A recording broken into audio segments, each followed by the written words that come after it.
आज हम बात करेंगे कि मंदिर में रखा हुआ लोटा जल क्यों इतना महत्वपूर्ण है और उसे किस सही तरीके से उपयोग में लाना चाहिए। साथ ही हम यह भी जानेंगे कि मंदिर में लोटा किस धातु का होना चाहिए, क्या पीतल, तांबा या कुछ और। कई लोग इस बारे में अनजाने में गलतियां कर देते हैं और बाद में उन्हें पछताना पड़ता है। इस वीडियो में हम आपको बताएंगे कि इन गलतियों से कैसे बचें, क्योंकि इससे नुकसान हो सकता है। मंदिर में एक लोटा जल हमेशा सही तरीके से रखना चाहिए। अब बात करते हैं घर के दीपक की। क्या आपको तांबे, लोहे, पीतल, कांसे, स्टील या मिट्टी का दीपक रखना चाहिए? सही दीपक का चुनाव न करने पर भी घर में परेशानियां आ सकती हैं, और दीपक की बाती का चुनाव भी जरूरी है। क्या कच्चा कलावा ठीक है या फिर रुई या सूती धागा सही रहेगा?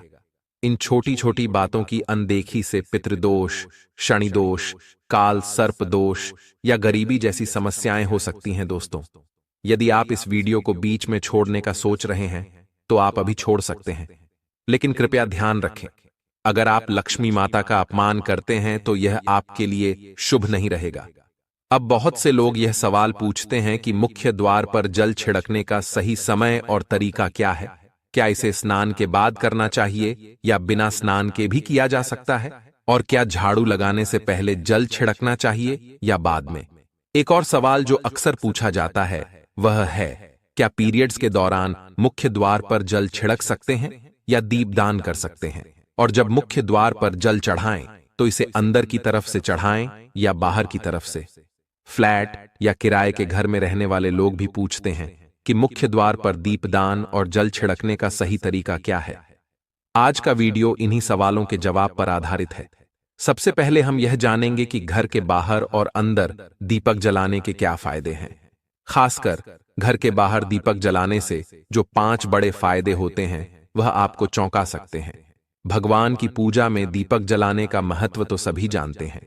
हिंदू धर्म में देसी घी या सरसों के तेल का दीपक जलाना बेहद शुभ माना जाता है तथा तिल के तेल का दीपक भी जलाया जाता है। लेकिन भगवान के सामने दीप जलाना केवल पूजा का एक तरीका नहीं है, बल्कि घर के अंदर और बाहर दीप जलाने से कई लाभ मिलते हैं। दीपक जलाने से न केवल सकारात्मक ऊर्जा उत्पन्न होती है, बल्कि 5 बड़े फायदे भी मिलते हैं। तो आइए जानते हैं। नंबर 1, पृथ्वी से अंधकार दूर होता है। घर में दीपक जलाने से न केवल घर का अंधकार दूर होता है, बल्कि यह नकारात्मक ऊर्जा को भी घर से बाहर कर देता है। जहां दीपक जलता है वहां सकारात्मक ऊर्जा का वास होता है। स्वाभाविक है कि जहां सकारात्मक ऊर्जा होगी वहां भगवान का भी वास होगा। इसलिए शाम होने से पहले दीपक जलाना शुभ माना जाता है। तेल से जलने वाले दीपक का असर उसके बुझने के बाद भी आधे घंटे तक बना रहता है, जबकि शुद्ध देसी घी का दीपक वातावरण को करीब 4 घंटे तक सकारात्मक रखता है। नंबर 2, दीपक जलाने का वैज्ञानिक लाभ। जब घर में शुद्ध घी या सरसों के तेल का दीपक जलता है तो उसके धुएं से घर के माहौल में सात्विकता आती है। यह धुआं हानिकारक कणों को नष्ट करता है और वातावरण को शुद्ध बनाता है। नंबर 3, सुख समृद्धि का वास। जिस घर में भगवान के सामने दीप जलाया जाता है वहां माता लक्ष्मी की कृपा बनी रहती है। ऐसे घर में सुख समृद्धि का वास होता है। दीपक को पूर्व दिशा में रखने से व्यक्ति दीर्घायु होता है और उत्तर दिशा में रखने से धन संपन्नता बढ़ती है। दीपक न केवल घर के अंधकार को दूर करता है, बल्कि हमारे जीवन को भी प्रकाश की ओर ले जाता है। नंबर 4, बीमारियों को दूर भगाने में मदद। घर में दीपक जलाने से बीमारियां आसपास नहीं भटकती। परिवार के सभी सदस्यों को स्वास्थ्य लाभ मिलता है।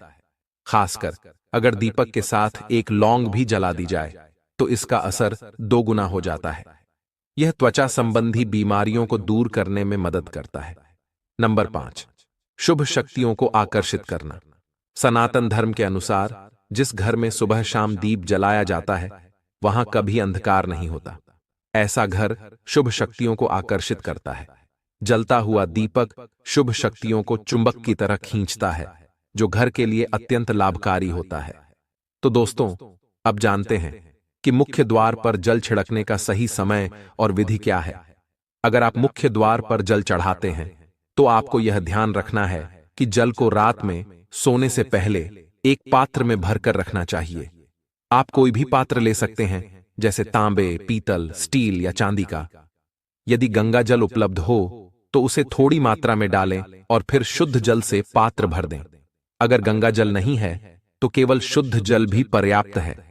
इस जल से भरे पात्र को अपने घर की रसोई में रख दीजिए। सुबह उठकर इस जल का छिड़काव अपने घर के मुख्य द्वार पर करें। मुख्य द्वार पर सुबह सबसे पहले छिड़का गया जल घर की सभी समस्याओं को दूर करता है। यदि आप नकारात्मक ऊर्जा, मानसिक परेशानी, आर्थिक तंगी या वास्तु दोष से परेशान हैं, तो यह उपाय आपकी मदद करेगा। रसोई में रखा जल मुख्य द्वार पर छिड़कने से आपके घर की परेशानियां समाप्त हो सकती हैं। यह उपाय न केवल वास्तु दोष और पितृदोष को समाप्त करता है, बल्कि तंत्र मंत्र या बुरी नजर के प्रभाव को भी खत्म करने में सहायक है। इस उपाय को नियमित करने से घर में सुख समृद्धि बनी रहती है और बीमारियों से भी मुक्ति मिलती है। आपको यह जल सूर्योदय से पहले मुख्य द्वार पर छिड़कना चाहिए। अगर सूर्योदय के बाद आप मुख्य द्वार को अन्य जल से धोना चाहें तो यह कोई समस्या नहीं है, लेकिन यह विशेष जल सूर्योदय से पहले ही छिड़क दिया जाना चाहिए। अब कई लोग पूछते हैं कि क्या यह जल छिड़कने से पहले स्नान करना जरूरी है या बिना स्नान किए भी इसे किया जा सकता है। देखिए, जो जल हम सुबह मुख्य द्वार पर छिड़कते हैं वह एक महत्वपूर्ण उपाय है। इसे स्नान करने के बाद करना आवश्यक नहीं है। सुबह जल्दी उठें, सबसे पहले रसोई में जाएं और पहले से रखे जल को लेकर मुख्य द्वार पर जाएं। मुख्य द्वार खोलें और इस जल का छिड़काव करें। जल छिड़कते समय अपने पितरों और मां लक्ष्मी का ध्यान जरूर करें। ऐसा कहा जाता है कि सुबह सुबह मां लक्ष्मी हर घर के द्वार पर आती हैं। जिन घरों के द्वार खुले होते हैं और जहां जल का छिड़काव किया गया होता है, वहां मां लक्ष्मी प्रवेश करती हैं। जल छिड़कते समय अपने मन में मां लक्ष्मी से प्रार्थना करें, हे मां लक्ष्मी, कृपया मेरे घर में प्रवेश करें, मैं आपका स्वागत करने के लिए तैयार हूं। इसके बाद पितरों का ध्यान करें, क्योंकि घर की दहलीज को पितरों का वास स्थान माना जाता है। जब आप दहलीज पर जल छिड़कते हैं तो पितर प्रसन्न होते हैं और उनका आशीर्वाद आपको मिलता है। स्नान करने की आवश्यकता नहीं है, आप बिना स्नान किए भी यह कार्य कर सकते हैं। अब आपके अगले प्रश्न की बात करें, क्या जल का छिड़काव झाड़ू लगाने के बाद करना चाहिए या पहले? इसका उत्तर यह है कि सुबह उठने के बाद सबसे पहला कार्य जल का छिड़काव करना चाहिए। इसके बाद आप झाड़ू लगा सकते हैं। सुबह उठते ही सबसे पहले बिस्तर पर बैठकर अपने दोनों हथेलियों को देखें और मां लक्ष्मी का ध्यान करें। यदि चाहें तो निम्न मंत्र का उच्चारण कर सकते हैं, कराग्रे वस्ते लक्ष्मीयः कर मध्य सरस्वती, कर मूले तु ब्रह्मा, प्रभाते कर दर्शनम। फिर दोनों हाथ जोड़कर देवी देवताओं को प्रणाम करें। इसके बाद हाथ से धरती को स्पर्श कर प्रणाम करें और धीरे से अपना दाहिना पांव जमीन पर रखें। फिर रसोई में जाकर जल लें और मुख्य द्वार पर जल छिड़कें। जल छिड़कते समय मां लक्ष्मी और पितरों का ध्यान अवश्य करें। उसके बाद आप अपने घर के अंदर आकर अपनी दिनचर्या जैसे झाड़ू लगाना, स्नान करना आदि कर सकते हैं। अब कुछ लोगों का यह सवाल होता है कि क्या जल छिड़कने के बाद मुख्य द्वार की सफाई की जा सकती है? तो हां, आप ऐसा कर सकते हैं। पहले रसोई में रखा जल मुख्य द्वार पर छिड़क दें। इसके बाद अतिरिक्त पानी लेकर मुख्य द्वार की अच्छे से सफाई झाड़ू या पानी से कर सकते हैं। कुछ लोग पूछते हैं कि अगर वे फ्लैट या किराए के एक कमरे में रहते हैं तो जल का छिड़काव और दीपदान कहां करें? तो इसका उत्तर यह है कि आप जहां रहते हैं वहां के मुख्य द्वार को ही माने। मतलब जिस दरवाजे पर आपका नाम लिखा हो या नेम प्लेट लगी हो, वहीं जल छिड़कें और दीपदान करें। अगर आपके पास एक ही कमरा है तो कमरे के दरवाजे को मुख्य द्वार माने और वहीं पर यह उपाय करें। अब अगला सवाल यह है कि क्या पीरियड्स के दौरान मुख्य द्वार पर जल छिड़का जा सकता है और दीपदान किया जा सकता है? जल छिड़कने के लिए पीरियड्स का कोई असर नहीं होता। आप जल छिड़क सकती हैं, लेकिन दीपदान कार्मिक पूजा में आता है जो बिना शुद्धता के नहीं किया जा सकता। इसका मतलब यह है कि पीरियड्स समाप्त होने के बाद ही दीपदान करें। इसके अलावा कुछ लोग पूछते हैं कि मंदिर में जल रखना जरूरी है या नहीं और रखा हुआ जल क्या करना चाहिए। तो शास्त्रों के अनुसार घर के मंदिर में एक लोटा जल रखना बहुत जरूरी है। जल ऊर्जा को संचित करता है। जब आप पूजा करते हैं, मंत्र जपते हैं या भगवान से प्रार्थना करते हैं, तो इन सभी की ऊर्जा उस जल में समाहित हो जाती है। यही कारण है कि मंदिर में जल रखना आवश्यक है। सुबह की पूजा के दौरान एक लोटा जल मंदिर में रखें और दीपक जलाएं। यह अग्नि और जल के संतुलन का प्रतीक है। पूजा के बाद इस जल का उपयोग शुभ कार्यों में करें, जैसे पौधों में डालना या घर में छिड़काव करना। यह सकारात्मक ऊर्जा को बढ़ाता है। सुबह की पूजा के समय हम मंदिर में जल रखते हैं। अगली सुबह जब आप पूजा करने जाते हैं तो सबसे पहले उस जल का उपयोग करें। आप पूरे घर में उस जल का छिड़काव कर सकते हैं।